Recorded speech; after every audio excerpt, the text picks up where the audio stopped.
Yang pertama dari Pak Andi, perwakilan dari Blora Gus. Perkembangan sekarang ini banyak penyeramah yang muncul, namun terkadang terjadi perbedaan pendapat di antara mereka, sehingga umat yang baru belajar agama seperti kaum milenial menjadi bingung harus mengikuti pendapat ulama yang mana.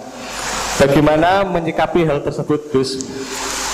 Pertanyaan pertama. Pertanyaan kedua dari area Solo, Gus, dari Ahmadi Nugroho. Bagaimana cara kita berbakti kepada orang tua yang sudah meninggal, di mana semasa hidup orang tua kita pernah meninggalkan sholat? Pernah apa? Sering? Pernah meninggalkan. Pernah gampang. Kalau sering itu. Pertanyaannya, apa yang harus dan sebaiknya kita lakukan sebagai anak, Gus? Oh ya. Enggak, Gus. Yang ngaji di sini itu banyak ya, mulai yang nekuni bisnis apa saja lah, termasuk yang di Grab ya, termasuk Pak Polisi kadang yang ngaji terus ya nggak apa-apa. Dan semua saya itu termasuk kiai yang nggak pati suka ada pertanyaan, bukan karena apa ya, makanya tak batasi dua. Karena pertanyaan itu biasanya itu dipikir dari rumah, terus tema yang pokok itu gak pati di rumah, no, sementing kok iso takok. Iya, sehingga itu ya. Nah, ini nama-nama yang jada tanya, caranya pejabat jodoh kan ribet nanti itu.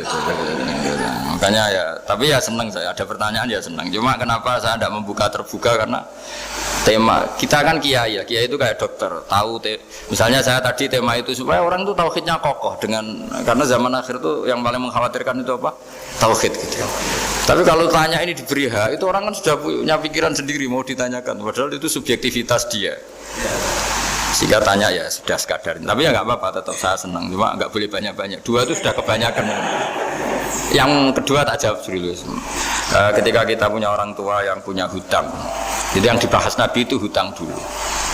Itu karena hak adami. Hak adami itu tuntutan. Jadi kalau dalam kitab fikih itu ada istilah haqqu wa mabniun alal musamaha wa haqqul adami mabniun alal musyahah. Jadi kalau hak Allah itu Allah lebih rileks. Karena Allah itu tidak butuh disembah, tidak butuh dipuja-puja, Allah sudah terlalu besar. Al-Qayyum sudah besar sendiri, sehingga Allah itu mudah, ngabaikan haknya itu mudah.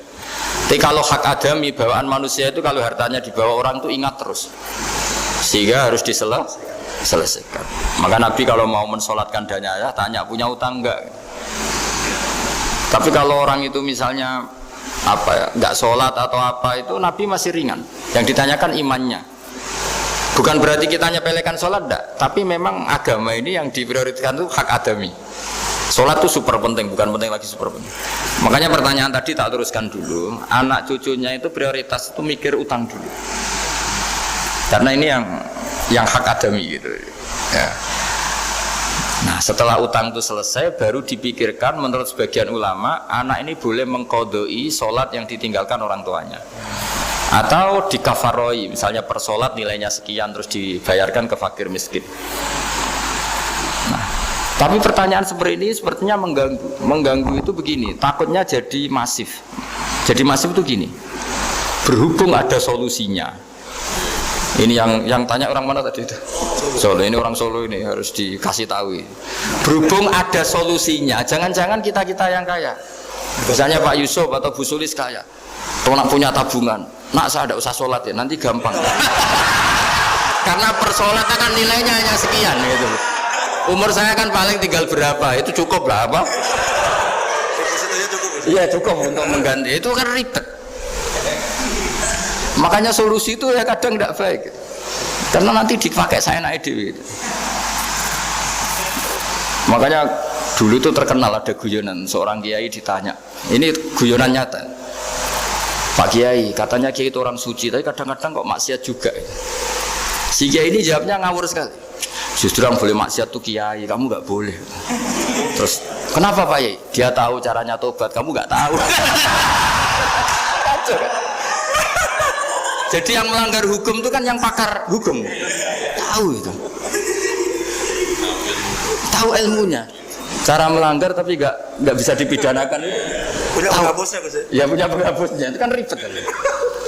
Artinya gini ya, yang orang Solo tadi, kalau kadung terjadi orang tua kita ada sholat, saya ulang, kalau kadung terjadi orang tua kita ada sholat atau pernah meninggalkan sholat, kita sebagai kiai itu punya cara supaya yang untung tuh fakir miskin. Misalnya kita fatwa dikasih fidyah atau fida atau apa.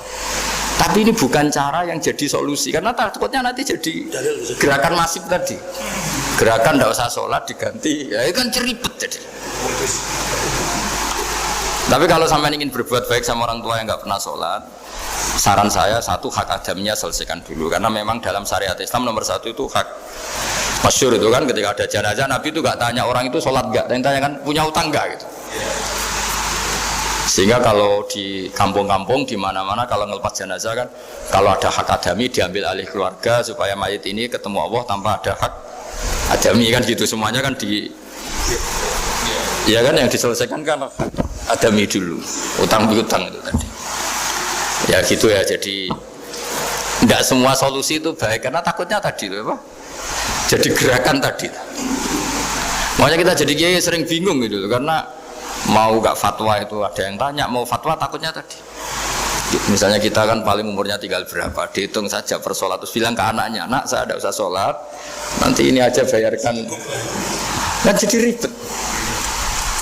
Nah yang pertanyaan pertama tadi tentang apa? Yang banyaknya ini Gus, apa penceramah. Menceramah. Itu agak provokatif. Beda itu ada dua, beda karena bodoh, itu memang harus kita tinggalkan. Yang beda karena bodoh. Ada beda karena rumus ilmu, itu harus kita hormati. Saya punya sekian bukti beda ya kalau karena bodoh tentu kita tinggalkan.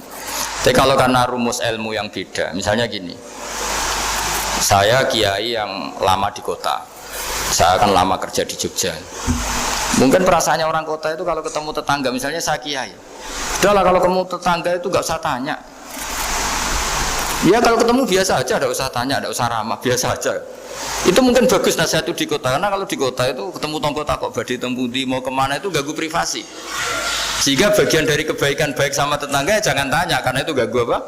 Privasi. Tapi kalau di kampung dianggap sombong kan nggak tanya. Nah hal-hal seperti ini itu perbedaan karena ilmu. Memang di kota kulturnya seperti itu, di kampung seperti ini. Nah itu bukan perbedaan karena kondisi muqtadul hal, memang kondisinya berbeda. Ya kondisinya apa? Berbeda. Misalnya saya sebagai kiai kan, bayangkan kiai itu suka lah ngaji ibadah. Terus kamu karena orang kota sukanya pizza, terus Gus kesini Gus ayo naik makan pizza bareng, kan saya malah terganggu. Kamu niatnya hormat tapi ganggu karena nah. Sehingga dulu sahabat, ini cerita sahabat, ada sahabat yang ditanya tabiin itu generasi setelah sahabat. Sifli wajah Rasulillah, tolong jelaskan ke kami wajah Rasulillah Shallallahu Alaihi Wasallam. Ini sahabatnya nangis. Oh maaf sekali, saya tuh gak pernah melihat wajahnya Nabi meskipun saya berpuluh-puluh tahun jadi sahabat. Juga gak pernah sowan Nabi. Saya sering jamaah sama beliau. Ditanya kenapa? Saya itu sungkan. Beliau terlalu wibawa. Jadi bentuk penghormatan sahabat ini kepada Nabi justru gak berani melihat wajahnya. Dan bukti penghormatan pada Nabi, dia gak pernah sowan. Nabi itu punya anak, punya istri, punya cucu. Kalau sowan itu ganggu. Jika dia cara berpikir, ya itu bentuk hormatnya. Ya itu ya sah saja dia cara berpikir ditakdir begitu. Tapi ada beberapa sahabat yang justru saking cintanya sering melihat wajah Nabi, sering sowan Nabi. Itu hanya dia cara berpikir begitu. Ya kira-kira seperti itu. Jadi perbedaan itu ada dua. Ada yang karena bodoh, itu tidak kita ikuti. Tapi ada perbedaan karena pengetahuan. Ya kalau karena pengetahuan harus kita ikuti, karena memang itu, ya itu kan urusan sudut pandang. Dulu ketika Mekah dikuasai Sayyidina Umar, setelah Fathu Mekah dan Umar sudah kuat betul, itu banyak sahabat yang dulunya orang Mekah. Itu sama Umar disuratin, cobalah kembali ke Mekah. Di Mekah itu kamu sholat di Masjid Haram sebagaimana 1000 sholat. Sekarang Mekah aman milik kamu, silahkan kembali ke Mekah. Tapi jawabnya sahabat itu nggak mau. Paling di Mekah hanya dapat pahala 1000 sholat. Tapi kalau mengislamkan orang di daerah-daerah pedalaman itu dakbul ambiya. Ciri khas Nabi itu yang membenarkan orang itu, bukan di satu tempat. Terus sampai nambahi surat ini, wa alam anal ardo lam tuqaddis ahad, dan bumi itu tidak bisa loh mensucikan orang. Abu Lahab itu orang Mekah, Abu Jahal orang Mekah, tapi tetap begitu. Akhirnya jenis ini berpikir, ya sudah nggak di Mekah nggak apa-apa. Andai kan Mekah itu bisa mensucikan orang, nggak ada Abu Jahal, nggak ada Abu Lahab. Akhirnya para sahabat nggak kembali ke Mekah, tapi berkelana ke Syria, ke Sam. Akhirnya ada Islam di mana-mana. Tapi ada juga yang Mekah itu kota suci, harus diisi orang-orang suci supaya yang brengsek-brengsek nggak di sana. Ya sudah, cara berpikir begitu. Nah ini cerita ya. Jadi sudah, kalau perbedaan karena ilmu, ya sudah memang karena ilmu. Nah itu nggak apa-apa. Nah kalau sampean tanya, lalu bedanya apa, Gus? Yang beda karena ilmu, karena ya lihat saja, kalau dia orang pinter berarti banyak, berarti bedanya karena ilmu. Tapi kalau nggak pinter kok berbeda, ya berarti karena nggak tahu. Ya kira-kira seperti itu.